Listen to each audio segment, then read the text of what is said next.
సంతానలేమి సమస్యకు చక్కటి పరిష్కారం చూపిస్తున్న Riya fertility test baby center సిఎన్ హాస్పిటల్ కర్నూలు. ఈ రోజు గత 10 రోజుల నుంచి కూడా విజయవాడ పట్టణంలో వరదల్లో చిక్కుకొని ప్రజానికం అల్లాడిపోతా ఉన్నారు. వాళ్ళకి ఈ రాష్ట్రంలో ఉన్నటువంటి ఆ ప్రజానికం అంతా కూడా అండగా నిలుస్తా ఉంది. అందులో ముఖ్యంగా నంద్యాల జిల్లా ఆత్మకూరు పట్టణంలో కూడా వాళ్ళ పట్టణ పుర ప్రముఖులు వ్యాపారస్తులు వారందరికీ బాసటగా నిలిచి 10 ప్యాకెట్ల బియ్యము అదేవిధంగా బెడ్షీట్స్ కూడా వాళ్ళు సేకరించి చేయడం జరిగింది కమ్యూనిస్ట్ పార్టీ ఆధ్వర్యంలో. నిజంగా ఇది చాలా పెద్ద విపత్తు. ఈరోజు వేల కోట్ల రూపాయల నష్టం జరిగింది. అందరూ కూడా నిరాశ్రయంగా ఉన్నారు. తినడానికి తిండి లేదు, కట్టుకోవడానికి బట్టలు లేనటువంటి పరిస్థితుల్లో వాళ్ళ ప్రజానికం ఉన్నారు.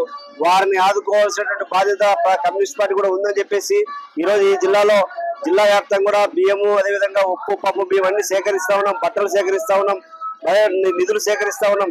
వారందరికీ కూడా కమ్యూనిస్ట్ పార్టీగా అండగా ఉంటాం. బాధితులకు మా చేతనైనదిగా ఖచ్చితంగా వారికి సహాయ సహకారాలు అందిస్తామని చెప్పి తెలియజేస్తా ఉన్నాం.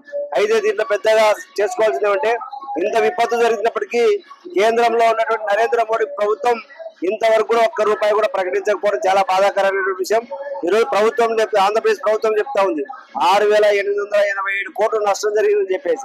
కానీ ఒక 10,000 కోట్ల రూపాయలు వెంటనే ఇవ్వాలి, రైతాంగాన్ని ఆదుకోవాలి. ఇప్పటికే పంటలు కూడా పూర్తిగా నష్టపోయినాయి. ఒక్క ఎకరా కూడా పండే పరిస్థితి లేదు. మచిలీపట్నం కానీ లేదా కంకిపాడు కానీ అనేక నియోజకవర్గాలు ఈరోజు నీలమట్టమయ్యే పరిస్థితి ఉంది. కాబట్టి రైతాంగాన్ని కూడా ఆదుకునే విధంగా కేంద్ర ప్రభుత్వం చర్యలు తీసుకోవాలని చెప్పేసి తెలియజేస్తా ఉన్నాం.